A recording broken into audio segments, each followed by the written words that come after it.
With us now are two longtime friends that became associates to help others grow their business. With us now are Tom and Patrick. Welcome to the show. How are you, gentlemen? Great, Donna. Thank you. Good. So now, how did Compass Operations begin? Well, Tom and I have worked together for about 20 years, and after being in the corporate world, we realized that we had certain skills and certain experiences that we could take directly to the business community.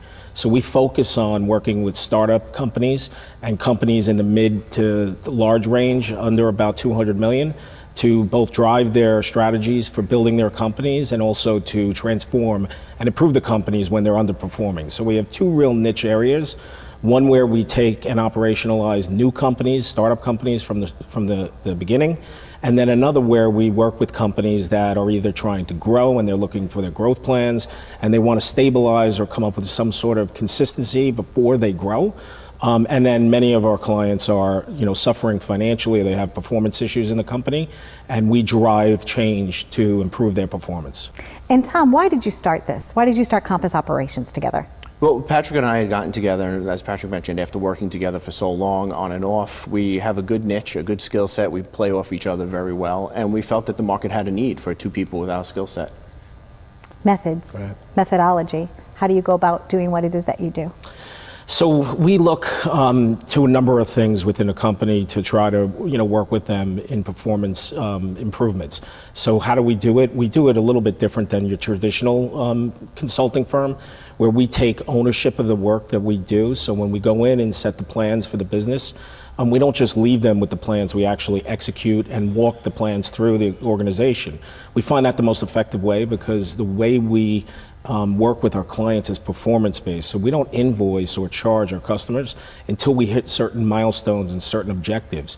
Most consulting firms are time and material, so when you get into that, you don't realize how much you're going to spend. A lot of the companies that we work with have experienced that with consulting firms, the larger ones or the medium ones, where it's time and material you get into with that company, and a year down the road you haven't had really any meaningful impact or any meaningful change. So we are performance-based, so we go in with very defined objectives. We set those objectives with our client, and we don't leave until those are done, and we don't get paid until we finish our milestones and all of the deliverables that we agree with our client.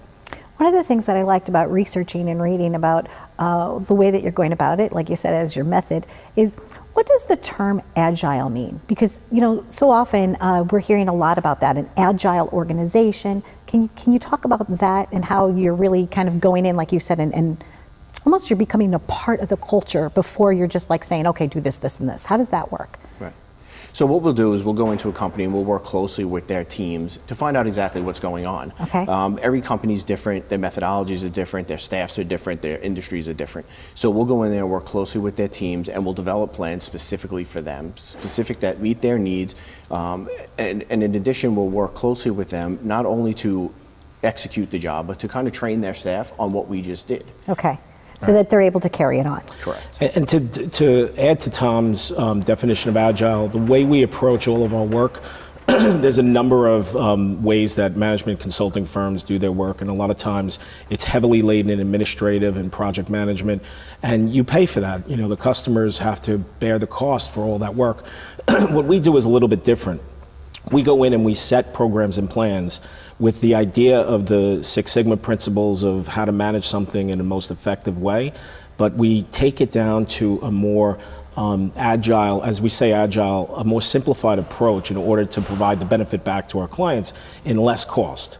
So when we go in, we're thinking about how quickly we can make the change effective and how quickly we can get our clients back on the right track, and then remove ourselves out. As Tom said, with the trainings locally within their organization, they can usually handle the work on their own after that.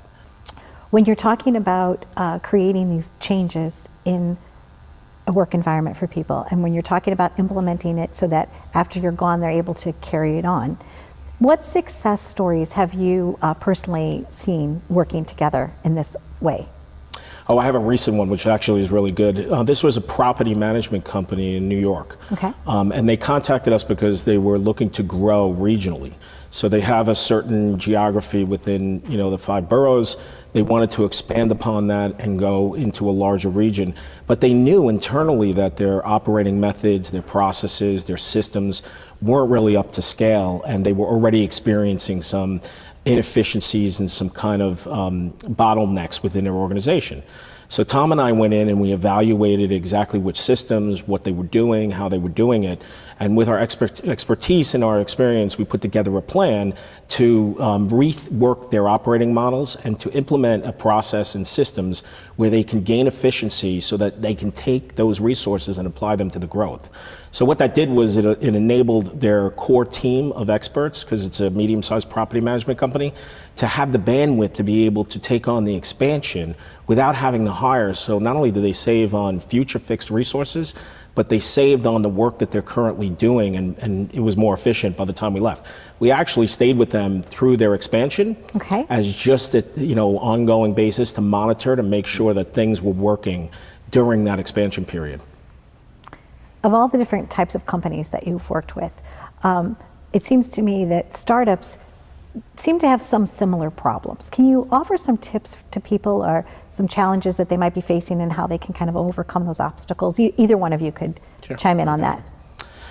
Well, yeah, there's a couple of things that I see with startup companies where they're not necessarily taking the right path. Okay. The first thing is obviously a business plan.